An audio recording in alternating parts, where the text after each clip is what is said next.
Jubilé des pouvoirs publics à Rome, le pape Léon XIV s'adresse aux représentants des différents parlements du monde.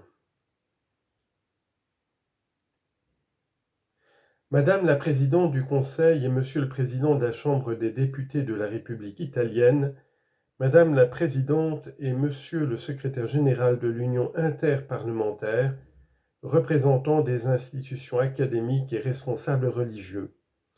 C'est avec plaisir que je vous accueille à l'occasion de la rencontre de l'Union interparlementaire internationale dans le cadre du Jubilé des gouvernants et des administrateurs.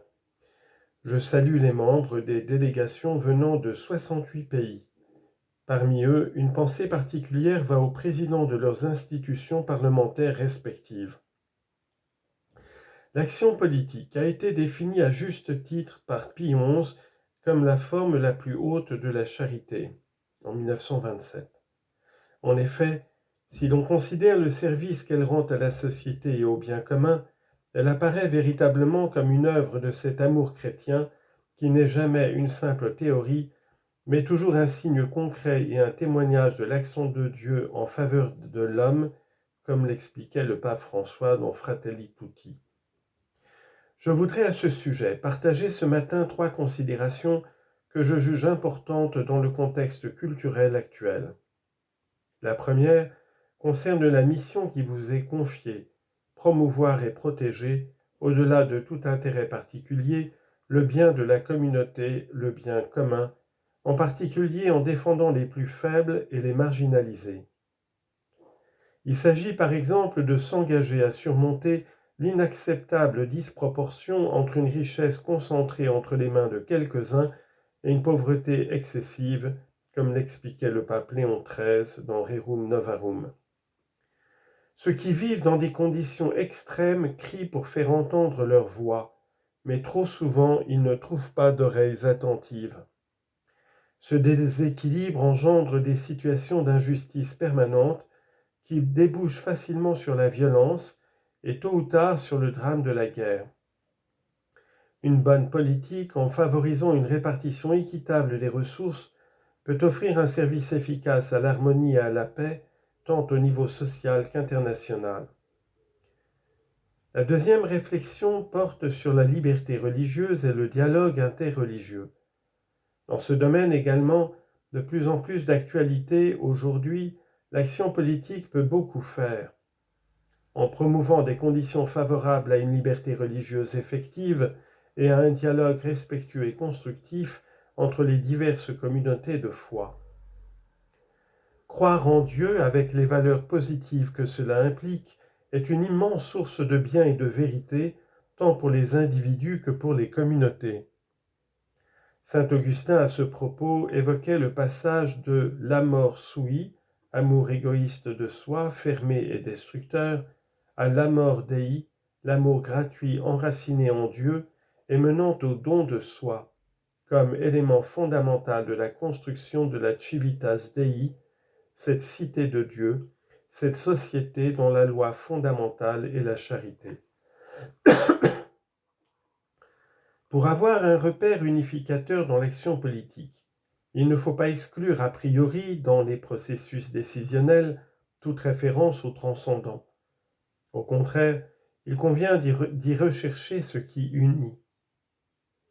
Un point de référence incontournable est la loi naturelle, non écrite de main d'homme, mais reconnue universellement en tout temps, et qui trouve dans la nature elle-même sa forme la plus plausible et convaincante.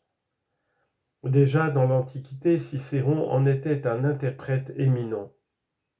Il écrivait dans son ouvrage De Re Publica, citation, la loi naturelle est la droite raison conforme à la nature, universelle, constante et éternelle, qui par ses injonctions pousse au devoir et par ses interdits détourne du mal. À cette loi, on ne peut ni soustraire ni modifier quoi que ce soit. Nul ne peut l'abolir. Ni le Sénat ni le peuple ne peuvent nous en affranchir, et il n'est pas besoin d'en chercher ni le commentateur ni l'interprète. Il n'y aura pas une loi pour Rome et une autre pour Athènes, une pour aujourd'hui et une autre pour demain, mais une seule loi, éternelle et immuable, régira tous les peuples en tout lieu et en tout temps. » Fin de citation. La loi naturelle, universellement valide, au-delà des opinions particulières, constitue une boussole sûre pour légiférer et agir, notamment face aux délicates questions éthiques qui aujourd'hui plus que jamais touchent l'intimité personnelle. La Déclaration universelle des droits de l'homme, adoptée par les Nations unies le 10 décembre 1948, appartient désormais au patrimoine culturel de l'humanité. Ce texte, toujours actuel, peut contribuer de manière décisive à remettre la personne humaine dans son intégrité inviolable, au cœur de la quête de vérité, afin de rendre sa dignité à celui qui ne se sent pas respecté dans sa conscience et ses aspirations profondes.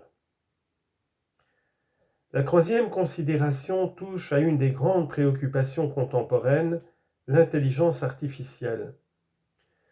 Il s'agit d'un développement technologique qui sans aucun doute sera très utile à la société, dans la mesure où son usage ne vient pas compromettre l'identité et la dignité de la personne humaine, ni ses libertés fondamentales. Il ne faut jamais oublier que l'intelligence artificielle doit rester un instrument au service du bien de l'être humain et non une entité qui l'écrase ou en provoque la défaite. Ce défi requiert une grande attention, une vision clairvoyante de l'avenir, afin de concevoir dans un monde en mutation rapide des styles de vie sains, justes et sûrs, en particulier pour les jeunes générations. La vie humaine vaut infiniment plus qu'un algorithme. Les relations sociales ont besoin d'espaces humains bien plus riches que les schémas limités que peut générer une machine sans âme.